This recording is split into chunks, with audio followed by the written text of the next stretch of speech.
o útero dele falava que língua? Português, só ouvia português.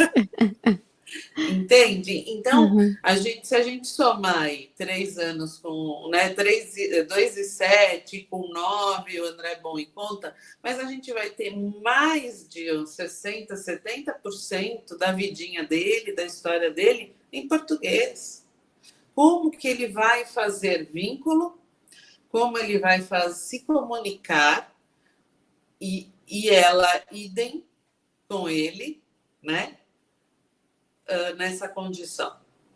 Então, eu não estou aqui colocando contra e nem falando, olha, não faça, por favor, não é isso, eu não estou, né, na profissional. Mas são coisas lógicas que, se a gente parar e pensar um pouquinho e for menos no rótulo e mais na observação do outro, talvez a gente comece a pensar diferente, né? É a mesma coisa, todo mundo fala do Terrible Two. Tá, mas vamos parar. Colocar rótulo nas coisas, né? Ou no TDAH, e vamos olhar, vamos observar qual é a história. O que essa criança viveu? Ela nasceu na pandemia, ou então aquela criança, né, que hoje, vamos supor, está no 9º ano. O que ele viveu? Ele viveu o 6º e o 7º na pandemia, sem social? Será que ele é TDAH ou ele está com a energia contida? Nossa, isso vai mexer tanto com eles, né? Então. Ou ele está ansioso. Tem um livro recente, é de um americano, não vou lembrar o nome, mas depois eu posso compartilhar com vocês, se vocês quiserem depois divulgar. Chama Geração Ansiosa, porque ele traz, inclusive com dados de pesquisa, gráficos, muita informação, como a chegada do smartphone em 2010 ali, né? Um pouco antes disso, ano 2010 é outro corte, mas como a chegada do smartphone modificou a sociedade. Né? E não é aquela criança, não, meu filho não usa tela. Não, você não está entendendo. Modificou a sociedade. Né? Antes a gente tinha uma internet, mequetrefe, de escada, num computador. Às vezes só no trabalho, né? Que você ficava sentado ali e pronto, acabou. Agora está aqui, né? Exato. Com a chegada do smartphone, você tem ele na mão. E aí, concomitante à chegada do smartphone, chegou o Instagram, chegou a tela né, uma tela frontal, né? Tudo chegou junto. O Instagram, você só podia fazer, você não tinha nem acesso no computador. O Instagram ele só funcionava em smartphone no começo. Né? Então, veja, esse bloco que aconteceu é inegável o que fez de transformação na sociedade. Hoje eu tenho pais, e eu não estou generalizando, mas né, eu tenho uma comunidade que olha muito mais aqui, muito mais tempo no celular, do que troca olho no olho. Nossa. E esse tema daria um novo episódio até, né? De tanta coisa que a gente... e a criança, gente, eles precisam de olho no olho, né? Você precisa chegar nele, ele está em formação. Eu atendi, olha, isso já deve fazer bem uns 10 anos, mas só para a gente ilustrar.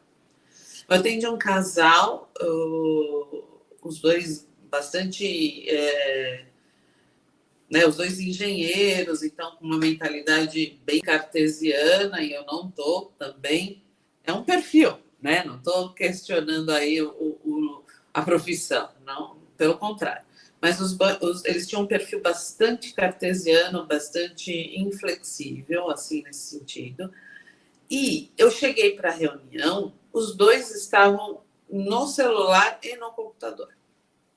E aí eu comecei a puxar, né, como que é o dia a dia de vocês, o que vocês fazem, nananana.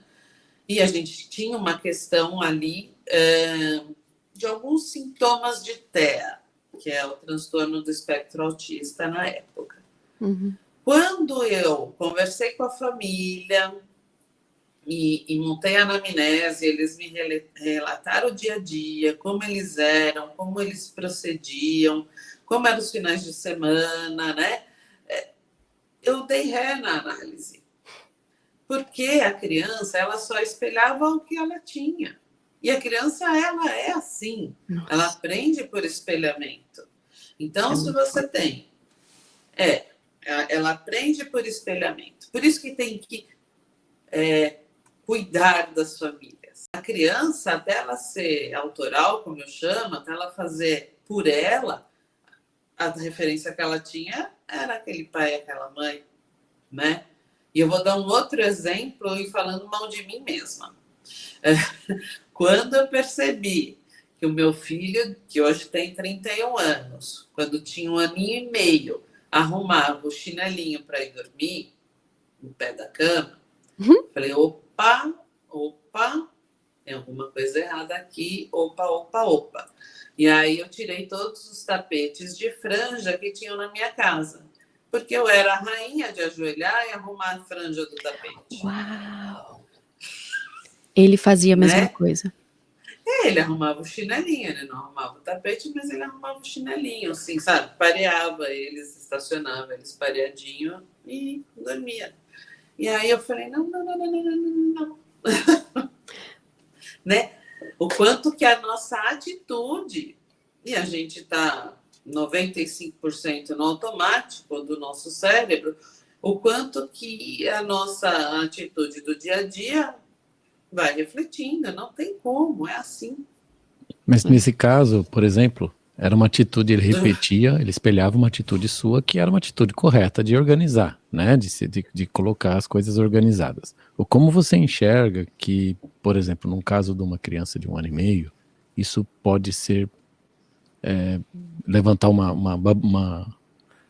bandeira vermelha aí para... Eu acho que a minha resposta, André, é a dose. Uhum. A dose entre o remédio e o veneno é que muda o jogo, né? Eu percebi ali quase um método constante, dia a dia.